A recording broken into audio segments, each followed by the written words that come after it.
Abeni had always been alone. Since the passing of her husband and her only son many seasons ago, she had lived quietly in her small mud house at the edge of the village. Life had never been easy, but she managed. Every morning, she swept the ground outside her home, gathered firewood from the forest, and walked to the river to fetch water. She spoke little, and the villagers rarely visited her. She had learned to live with the loneliness, though some nights she sat by her small fire, staring at the flames, remembering the laughter that once filled her home. But when her husband and son died, the villagers did not show her kindness. Some raised their eyebrows, whispering behind her back. Others openly accused her. She ate her husband and child, they said. She is a witch. The whispers grew louder. The elders called for her to prove her innocence. They made her stand before the village chief priest, who gave her a choice: perform a cleansing ritual and swear an oath. If you are innocent, the priest told her, the gods will protect you. If you are guilty, madness will take you, and after some days, you will die. Abeni knew she was innocent. She could never hurt her dear husband, nor her lovely son. Besides, she had no choice. She performed the rituals as they instructed.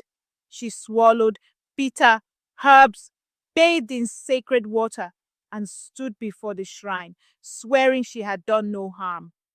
Days passed. She remained as she was, calm, quiet, untouched by madness. Only then did the villagers believe she was innocent, but they still kept their distance. The accusations had faded, but the loneliness had only grown stronger. One evening, while walking back from the river, Abeni heard a rustling in the underbrush. She froze, gripping the handle of her water pot tightly.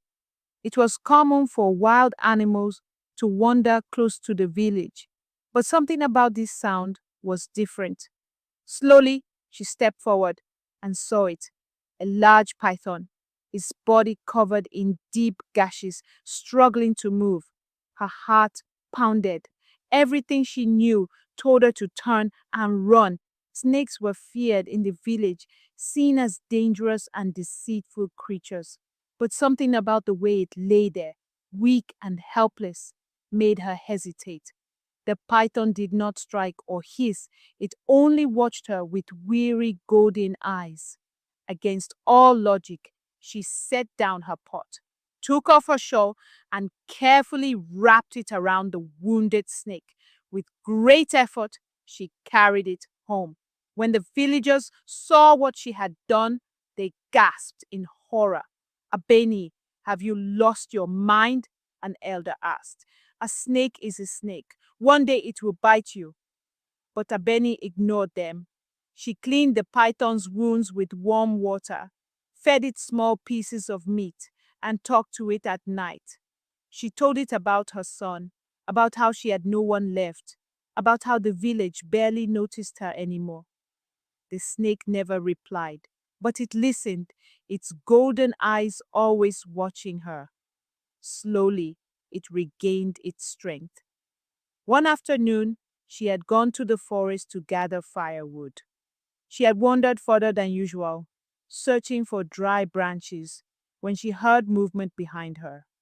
Turning, she found herself face to face with a wild dog, its ribs visible under its dusty fur, its eyes filled with hunger. Abeni stepped back, but the dog snarled, baring its teeth. Suddenly, two other wild dogs appeared. Before she could react, a shadow moved from the trees. The python, which had quietly followed her without her knowledge, lifted its head, its massive body uncoiling. It hissed loud and deep, its golden eyes fixed on the dog. The wild animal whimpered, turned, and ran. Abeni dropped to her knees, shaking. The python slithered toward her and rested its head against her arm, as if to say, You are safe. This was the first time the python saved her. The second time was worse. One night, Abeni was grinding millet in her small home when she heard footsteps outside. She froze. No one visited her this late. Then came a voice, low, harsh. Open the door, old woman. Abeni knew that voice. Duro, a thief who had been banished from the village seasons ago. Her hands trembled as she backed away. I have nothing for you, she called. The door shook as he kicked it. Then I will take what I find. The door burst open. Duro stepped inside, his knife gleaming in the firelight. Abeni stumbled back, her breath coming in gasps. But before he could take another step, something moved behind her. The python, now fully healed, lifted its massive head and let out a deep, guttural hiss. Its body uncoiled, stretching across the small hut. Duro's eyes widened in terror. He dropped his knife and scrambled back, crashing into a wooden stool before turning and running into the night. Abeni sank to the ground, clutching her chest. The python slithered toward her and for the first time pressed its head gently against her shoulder. She closed her eyes, her fear fading into gratitude. The villagers did not understand what happened that night. However, they heard a scream coming from Abeni's hut that night. You are lucky it did not eat you, they said, still afraid, still doubting. But Abeni only smiled, looking at the python beside her. Kindness is repaid in ways we do not always expect. With time, the villagers watched in awe. The python did not harm anyone. It did not attack their children or their livestock. Instead, it stayed by Abeni's side, always close, always watchful. Slowly, the fear in their eyes turned to curiosity, then to wonder, and finally to respect after they heard and saw how the python saved Abeni. When Abeni grew old and frail, the python never left her. It curled beside her doorstep during the day, watched over her at night, and followed her as she moved through the village, as if guarding the only person who had ever shown it kindness. And then, one quiet evening, Abeni did not wake up.